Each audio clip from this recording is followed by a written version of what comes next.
За сайн байцгаана уу? Та бүхний өдрийн мэндийг хүргэе. Намайг Цэцгээ гэдэг, Москвад сурдаг. За энэ удаагийнхаа видеогоороо Москвагаас Турк орсон. За тэгээд Туркэд очиод юу хийсэн талаараа бяцхан видео хий гэж бодоод за влогоо хийж байна. Тэгээ сая Москвагийн Внуковоогоос гараад Турки Стамбул хотод ирсэн. Айгуу том. Бас нэлээд том хот шиг бол ерөнхийдөө санагдсан. За Турк улсад очисон зорилго маань хэм бол хилийн чанддах Монгол оюутан залуучуудын чуулга уулзалт болсон. За тэр чуулга уулзалтан дээр орох зорилгоор очисон. Тэгээ Элчингээс хамтраа зохион байгуулсан болохоор бидрийг ингэ Элчингийн машин ухтаж авсан. Тэгээд очисон газар маань бол ерөнхийдөө маш гоё тийм байгалийн цогцлбор бүхий амралтын газар байсан.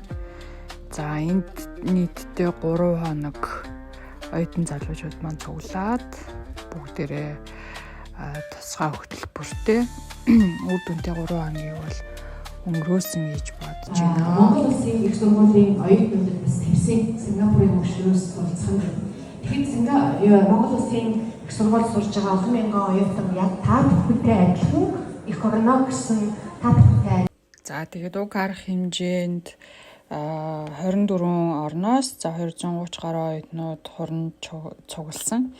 За тэгээд уг арга хэмжээний бас хамгийн чухал зүйл нь гэх юм бол нөгөө салбартаа манлайлалтай яваа хүмүүсээс одоо ихтгэл сонсож за бид бүхэнд бол маш хэрэгтэй зөвлөмж мэдээллүүдийг бол өгсөн нь бол үнэхээр бас энэ арга хэмжээний бас нэг гол хэсэг байсан гэж бодож байна. За мөн бас нэг сонирхолтой зүйл нь Next Generation гэдэг төслийн оролтоон болсон. Нийтдээ 19 төсөл өгснөөс одоо 9 төсөл хилцүүлгийн шатанд орсон. За энэ төслийн оролтоонд би бас яндангуугэр төслөөр оролцсон байгаа. За ингээд үйл ажиллагаа маань яг 3 дахь хоног дээрээ бид бүхэн хоттой танилцаад за тэгээ хотынхоо төвөөр явсан. За нэг сонирхолтой зүйл нь гэх юм бол энэ цэнхэр сумыг бид нэр үзсэн. За цэнхэр сум болон нөгөө Ая София гэдэг сум ийм хоёр сум нь бол ийм харалтай байдаг. Тэгээд гол талбай нь болохоор Султан Ахмедийн талбай гэдэг.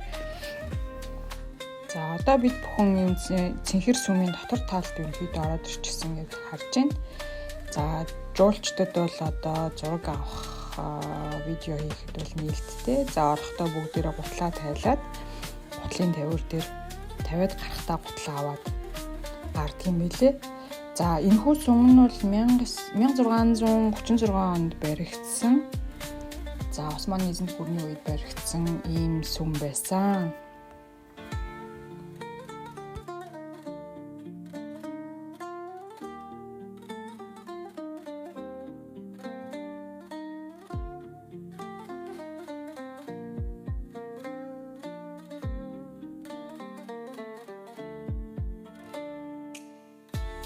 За тэгээд 3 хоног хилийн чанддах Монгол оюутан залуучуудын чуулга уулзалт үүгээр амжилттай болж өнгөрсөн.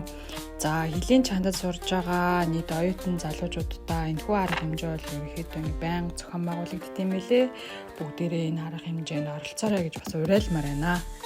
За тэгээд энэ арга хэмжээний дараа ихч бит хоёр буудлын руугаа явсан. Уул нь айгүй хотын төв дотроо буудал захиаллаа гэд бит хоёр айгүй ботцсон байсан чинь алдсан. Тэгээд энэ дээр нөгөө хүмүүс бас захихад за одоо та нарт харуул нөгөө Озон гэдэг нөгөө сайт гэдэг багхгүй Оросд сурдаг хүмүүс ер нь Оросд ажиллаж амьдардаг хүмүүс ер нь Озоныг сайн мэдж байгаа бах. Зүгээр л нөгөө нэг юуны сайт бараа бүтээгдэхүүн худалдаж авдаг сайт.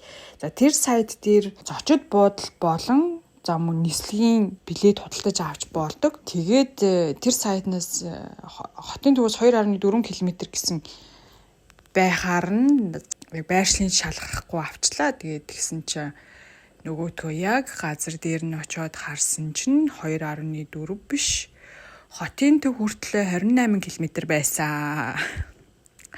Гэтэ яг нөгөө нэг гол нь нэг хаана байна вэ гэдгийг эхлэж бас хийж үзээд тий map дээрээ хийж үзээд хэр хоол байна гэдгийг бас давхар шалгачих нь зөв юм бэл. Энэ нөгөө Оросын нөгөө аппликейшн болохоор бас яг тэрийг нь бол тодорхой заагаагүй юм болов уу гэж бодсон. За энэ нөгөөний Туркийн алдартай зармаг. Яг санамсаргүй байж хаад гинт ингээд дээрээс хөгжим нүүргэлээл ороод ирсэн. Юу үлээ гэд бодсон чинь зармаг аваарай гэд хэлсэн боловч за зармаг авах гэж бас нэлээд боосон. За айгуугаа амттай зармаг байлээ. Та бүхэн ерөө Туркт очих юм бол бас заавал хамсаж үзээрэй. За энд та бүхэнд харуулж байгаачлан Туркийн яг төв гудамж. За Максим. Таксим шүү. Таксимийн талбай. За яг нөгөө жуулчид айгүй их өргөнөөр очдөг юм бэлээ. За ингээд Таксимийн жуулчдын төв гудамж гэж хэлэх юм уу?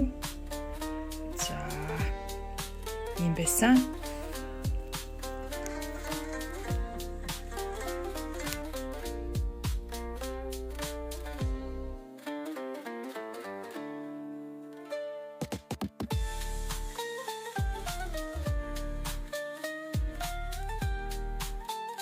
Өнөөдөр бас нэг зөвлөмж өгье. Бас нөгөө гадагшаа явж байгаа хүмүүс бас одоо утасны сим дата яаж дататай байх уу ч гэдэг юм уу тэгж бодож байгаа. Тэгвэл саяны нөгөө Tapa гэдэг энэ аппликейшнийг манай хэд бүгдээрээ ашигласан. За миний хувьд бол энэ 7 хоногийн туршил ашиглахад айгүй боломжийн санагдсан. Тэгээд та бүхэн хэрвээ ишээ ирж явах юм бол нөгөө Tapa-гийн симийг аваад бас ашиглаарай.